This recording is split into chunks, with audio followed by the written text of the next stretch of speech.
Mes frères et mes sœurs, en ce soir, ce que je souhaite, c'est vous parler un peu de la Sainte Vierge, pour que vous la preniez dans votre vie et que vous appreniez à l'aimer comme Jésus l'aime.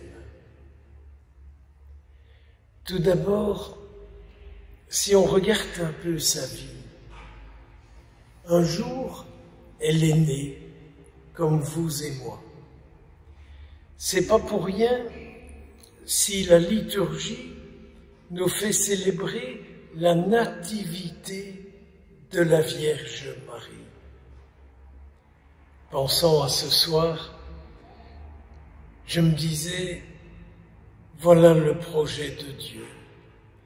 Il a voulu la naissance de la Sainte Vierge pour réaliser son œuvre dans le monde. Voilà le projet de Dieu. Alors, je vous invite, quand vous pensez à la naissance de la Sainte Vierge voulue par Dieu, à penser à votre naissance et à la mienne. Quand je pense à ma naissance, je dis au Seigneur, pourquoi as-tu voulu me donner la vie? Pourquoi as-tu voulu que je devienne un de tes enfants sur la terre? Si vous ne comprenez pas, si vous ne voyez pas clair dans votre situation, c'est pas grave. Demandez à la Sainte Vierge, parce qu'elle a compris. Elle a peut-être mis du temps, je ne sais pas.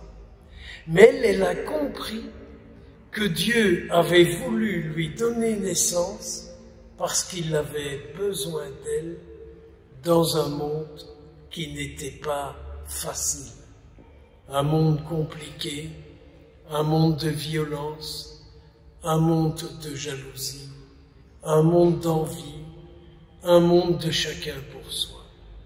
Vous savez, le monde dans lequel la Sainte Vierge est née n'est pas beaucoup un monde différent de celui dans lequel vous et moi nous vivons. Alors du haut du ciel, le Seigneur est occupé de vous regarder et il se dit, vont-ils comprendre que j'ai besoin d'eux? Peut-être qu'il est occupé de le dire à la Sainte Vierge, va leur faire comprendre que j'ai besoin d'eux et que je suis avec eux. Je vous invite à penser à ça. Je suis avec eux, j'ai besoin d'eux. Vierge Marie, va leur faire comprendre. Tu auras la manière, tu auras la parole, tu sauras comment faire pour qu'ils le comprennent. Et puis, la Vierge Marie, il y a une autre fête que j'aime beaucoup célébrer, où on parle d'elle. C'est sa présentation au temple. Ses parents, qu'on dit Sainte Anne, Saint Joachim, ils l'ont présentée au temple. Ils ont été présenter leur petite fille au temple en disant à Dieu qu'en elle, tout ce que tu désires puisse se réaliser. Le temple, je vous le rappelle, auquel la Vierge Marie a été présentée, c'est le temple où il y avait l'arche d'alliance avec les lois. Vous savez, ces 10 paroles que Dieu avait données à Moïse pour que le peuple sorte de son esclavage. Elle a été présentée dans ce temple où il y avait ces 10 paroles que les gens allaient prier et qu'ils demandaient au Seigneur que ces 10 paroles pour sortir de leur esclavage s'imprègnent, s'impriment dans leur vie, dans leur corps, dans leur être tout entier. Alors, mes frères et mes sœurs, nous pouvons encore demander à la Sainte Vierge qu'elle intercède pour nous et qu'elle vienne nous faire comprendre les paroles que Dieu veut nous donner pour que nous ne soyons pas des esclaves dans aucun domaine de notre vie. Priez-la, je vous en supplie. Mais priez-la, elle vous fera découvrir, elle vous fera entendre ce que Dieu vous dit comme parole pour que vous puissiez retrouver votre vie et votre paix.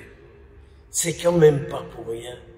Si aux noces de Cana, elle dit aux serviteurs, maintenant, vous allez faire tout ce que Jésus vous dit de faire. Donc elle se rend bien compte que si nous sommes attentifs à écouter ce que Dieu nous dit, nous deviendrons libres et nous ne serons plus des esclaves. Donc vous voyez ce mystère de la présentation de la Vierge Marie au temple, elle est présentée devant l'arche d'alliance qui contient les 10 paroles pour sortir de l'esclavage. Puis, on peut continuer à regarder la vie de la Vierge Marie. Une autre étape que j'aime aussi beaucoup, c'est à l'Annonciation. Elle est disponible. Dieu sait que pour lui, elle est toujours disponible. Et là, je crois qu'il manque quelque chose au peuple chrétien. Je voudrais que le peuple des croyants, dont vous et moi nous faisons partie, nous soyons disponibles pour que l'œuvre de Dieu s'accomplisse. Mais aujourd'hui, on dit, je suis trop âgé, je suis fatigué, je n'ai pas le temps, j'ai ceci, j'ai cela, et j'ai encore ci, et j'ai encore ça. La Vierge Marie était tout aussi occupée que vous et moi. Quand l'ange est allé lui dire, est-ce que tu veux concevoir le Fils de Dieu et le mettre dans le monde? Elle s'est laissée déranger, elle s'est laissée troubler. Elle était prête à se marier, elle était prête à se mettre en ménage avec Saint Joseph. Et elle attend, et elle écoute. La seule chose qu'elle dit, mais comment est-ce que cela va se faire? Vous connaissez ce récit comme moi. Un peu comme si elle disait à l'envoyé de Dieu, moi je veux bien, vous irez dire à Dieu que je veux bien me prêter mon corps pour que son fils vienne dans le monde, mais toute seule, moi je ne sais pas faire ça. C'est un peu ça qui se passe, hein? Elle lui dit, toute seule, moi je n'y arriverai pas. Et c'est alors que l'ange lui dit, mais tu sais, l'Esprit Saint viendra sur toi et il te rendra capable. Frères et sœurs, croyez-vous que ce n'est pas la même chose pour vous et moi aujourd'hui, pour donner naissance à Jésus dans vos familles, dans votre vie et là où vous êtes? Oui, nous voulons Jésus, mais oui, vous vous souvenez de ce chant qui était chanté dans les années 30, qu'on a chanté encore pas mal de temps, avant le concile, nous voulons Dieu, nous voulons Dieu, nous voulons Dieu. Bien oui, nous voulons Dieu, mais bien sûr que nous voulons Dieu. Mais comment cela va-t-il se faire? L'Esprit Saint viendra sur vous et il rendra votre vie féconde de Dieu. Nous voulons l'Esprit Saint pour des guérisons, pour mieux comprendre, pour ceci, pour cela, et blablabla, blablabla. Bla. Je n'entends pas beaucoup d'invocations à l'Esprit Saint pour que nous devenions capables d'engendrer la vie du Christ là où nous sommes. Vous voyez, quand vous regardez la Vierge Marie, elle nous accompagne, quoi. Elle ne nous laisse pas tomber, elle est avec nous. Et elle nous dit, tu veux ça? Tu veux donner la vie à Jésus? Mais là, tu peux être certain que je suis avec toi, que je t'accompagne, que je t'aide, que je ne te laisse pas tomber. Mystère de l'Annonciation. Oh, il y a bien l'ange qui lui dit, tu sais quoi? Ta vieille cousine, celle dont tout le monde se payait la tête, là, tu sais, son mari était prêtre, quoi. Hein? Son mari était prêtre. Ils ont vécu toute leur vie dans la honte. Ils ne pouvaient pas avoir d'enfants. Ils ont vécu toute leur vie dans la honte. Mais va un peu voir, elle est enceinte de 6 mois. Et là, la Vierge Marie, elle ne doute pas de ce que Dieu lui dit. Moi, j'écoute, j'entends, j'essaye de comprendre, et j'ai de temps en temps des doutes. Oui, mais ce miracle. Oui, mais que moi je sois capable de. Non, c'est pas possible. Parce que si, parce que ça. Voyez, la Vierge Marie, dans son accompagnement qu'elle nous accorde, elle nous aide à ne jamais douter d'une seule parole que Dieu nous dit. C'est terrible, vous savez, de la fréquenter. C'est inimaginable de l'écouter et de vivre avec elle. Alors je comprends qu'elle se mette en route et qu'elle dit « Je vais quand même aller voir ma vieille cousine, enceinte de 6 mois, pour voir à quoi elle ressemble et pour voir comment son mari comprend ça et comment il est. » Et quand elle arrive à El Karim, dans la maison d'Élisabeth, et qu'elle dit bonjour à Élisabeth, Élisabeth dit, mais comment se fait-il que la mère de mon Seigneur vienne jusqu'à moi? Mes frères, mes sœurs, nous allons dire la même chose aussi ce soir. Comment se fait-il que la mère de Dieu, elle vienne jusqu'à moi?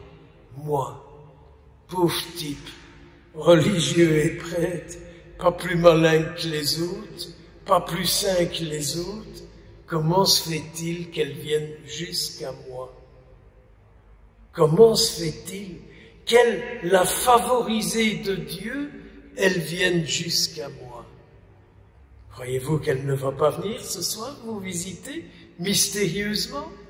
Vous qui avez abandonné votre télévision, vos fauteuils, votre confort, qui avez dû chercher une place pour stationner, et qui est venue ici, pour elle, parce que ce soir c'était une soirée de prière, de célébration en son nom. Croyez qu'elle ne va pas venir vous visiter?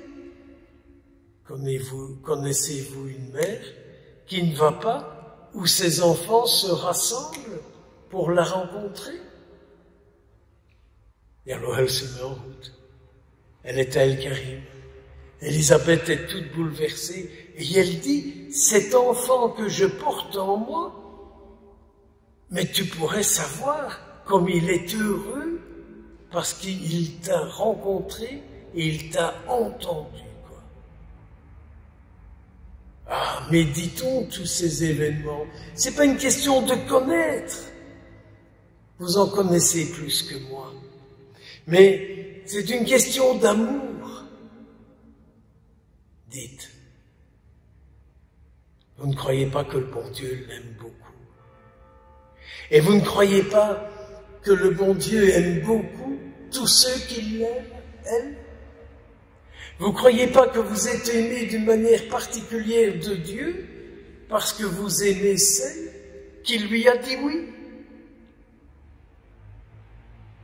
Et que vous êtes ici par amour pour elle et pas pour en obtenir des yo-yo ou je ne sais quoi? Et puis alors là, il y a l'histoire bien triste de Zacharie qui n'est pas parvenu à croire le messager de Dieu. Moralité, il n'a plus su dire un mot jusqu'à la présentation de son petit gamin Jean-Baptiste. Avec un peu d'humour, je me dis, Élisabeth a dû avoir quelques mois la paix et elle n'a pas dû entendre Zacharie rouspéter, quoi. Mais Zacharie a retrouvé la parole lorsqu'il a accompli ce que Dieu voulait. Oui, quand nous accomplissons ce que Dieu veut, nous retrouvons toujours la bonne parole. Tout le monde était là pour la circoncision de Jean-Baptiste. Et tout le monde avait son coup de gueule. Tout le monde avait son mot à dire. Comment est-ce qu'on va l'appeler? On va l'appeler Jean-Baptiste, disait la Sainte Élisabeth. Et les gens disaient, mais non, tu ne peux pas l'appeler comme ça. Il n'y a personne dans ta famille qui s'appelle comme ça. Et finalement, comme on n'écoute pas ce que Élisabeth dit, parce que cette brave femme, quand même, on ne l'a pas écoutée. Et on donne une petite ardoise à Zacharie, et Zacharie écrit dessus, il s'appellera Jean. Et tout le monde se tait, tout le monde s'écrase. La seule chose que les gens disent, mais qu'est-ce qu'il va devenir ce gamin? Mais qu'est-ce qu'il va devenir ce gamin que Dieu a voulu? Et c'est le regard que ce couple a posé sur leur enfant. C'est le regard que la Vierge Marie a posé sur lui. Elle qui était là à cet événement-là. Et après ça, elle est repartie. Et elle est allée trouver Saint Joseph.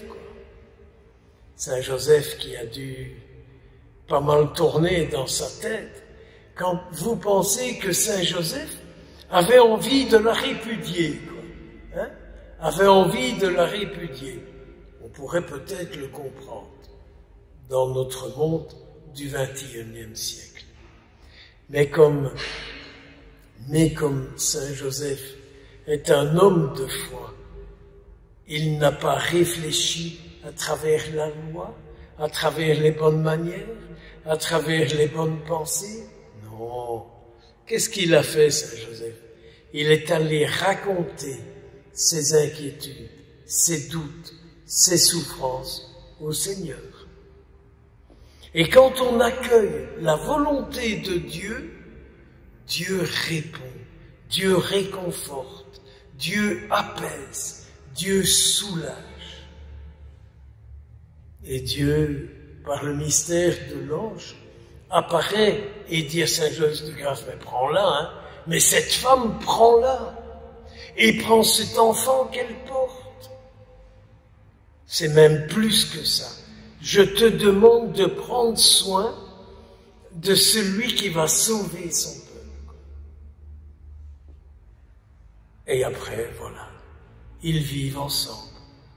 Ils vivent ensemble comme la vie de tout homme, toute femme, en étant accueillants à cet enfant que Dieu leur a confié. Ils étaient tous deux accueillants au désir de Dieu dans cet enfant. Alors je pourrais vous parler tellement longtemps de tout cela, tellement ça me fait du bien de repenser à la vie de la Sainte Vierge et de voir combien la vie de la Sainte Vierge, c'est la vie de ma mère. C'est la vie de ma mère. C'est la vie de ma mère. Et donc, on arrive à Noël. Et Noël, c'est terrible. Il y a ce fameux recensement de Quirinus. Et donc, ils se mettent en route. Et personne ne veut les accueillir. Personne ne veut les accueillir. On fait la fête, n'est-ce pas? On a acheté de la nourriture, il y a des cadeaux, on a décoré la maison, on a fait plein de trucs. Il n'y a pas de place pour accueillir un couple dont la femme va accoucher. Mais il n'y a pas de place, quoi. Il n'y a qu'une étable. Et vous m'avez peut-être déjà entendu dire ça. J'ai accompagné beaucoup de groupes en Terre Sainte. Et quand on était dans un lieu où on nous montrait une maison palestinienne, on montrait la maison où étaient les animaux. Et la brave sœur, en wallon comme on dit, je la roubestronée, elle disait, oh mais vous savez, cher pèlerin, c'était la plus belle pièce de la maison, c'était où elle était la plus tranquille. Je crevais d'envie de dire à la sœur, t'as déjà été traîné derrière le cul des vaches pour te rendre compte de ce que c'est. Moi qui ai vécu dans une petite ferme, je peux vous dire que l'étable, c'est pas le lieu le plus sympathique. Alors quand je pense à tout ça, et que nous sommes à quelques jours de Noël, je dis à la Sainte Vierge, t'as pas envie de venir mettre Jésus au monde chez moi? T'as pas envie de venir dans la maison où j'habite avec Saint Joseph, venir le mettre au monde chez moi, venir lui donner naissance chez moi? Comment veux-tu que je te prépare ma maison pour que tu viennes donner naissance à Jésus? Et puis vous connaissez l'histoire des petits bergers. Personne ne voulait d'eux, mais personne. Il fallait se méfier, n'est-ce pas? C'était des jeunes pas très fréquentables. Peut-être qu'ils faisaient des casses, ou peut-être qu'ils faisaient des trucs qui étaient pas très catholiques, dirions-nous aujourd'hui. Et c'est à eux que Dieu va dire, par les anges, il y a une bonne nouvelle pour vous aujourd'hui. Il y a une bonne nouvelle pour vous aujourd'hui. Vous allez délivrer des mauvais esprits qui sont en vous.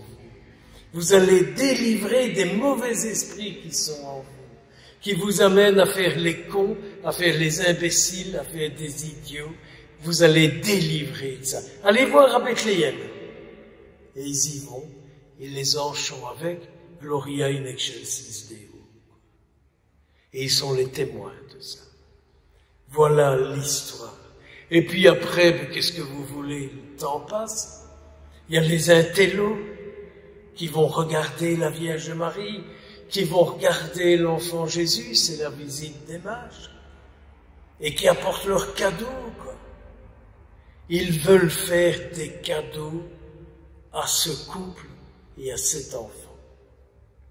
Je cherche quel est le cadeau que je pourrais leur faire. Je cherche quel est le cadeau que je pourrais leur faire, pas un cadeau d'obligation, mais un cadeau d'amour. Un cadeau d'amour à Saint Joseph, à la Sainte Vierge et à l'enfant Jésus. Et puis ils s'imaginaient pouvoir retourner chez eux à Nazareth. Et puis il y a ce tordu qui fait zigouiller tous les enfants. C'est la fête du 28 décembre. Ce tordu qui fait zigouiller tous les enfants. Et du coup, c'est la fuite en Égypte. Je vais arrêter là. Vous aurez la suite l'année prochaine, si je suis pas fou ou mort, ou à une autre occasion.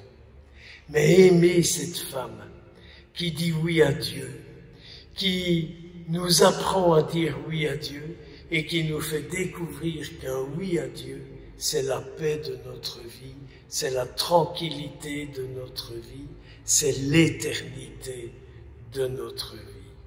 Je vous souhaite une vie de paix, une vie de lumière, une vie d'éternité, une vie d'accueil de la Sainte Vierge. Car ceux qui aiment la Vierge Marie, ils aiment Jésus aussi. Car aimer la Vierge Marie, c'est aimer tous ceux qu'elle aime. Aimer la Vierge Marie, c'est aimer tous ceux qu'elle aime, c'est s'aimer soi-même, c'est s'aimer les uns les autres. Allez, beaucoup de bénédictions pour vous, pour tous ceux que vous portez dans vos cœurs. Sainte fête, belle soirée, belle rencontre avec elle, bon accueil de Jésus en vous, le Prince de la paix, le Sauveur du monde. Au nom du Père, du Fils et du Saint-Esprit.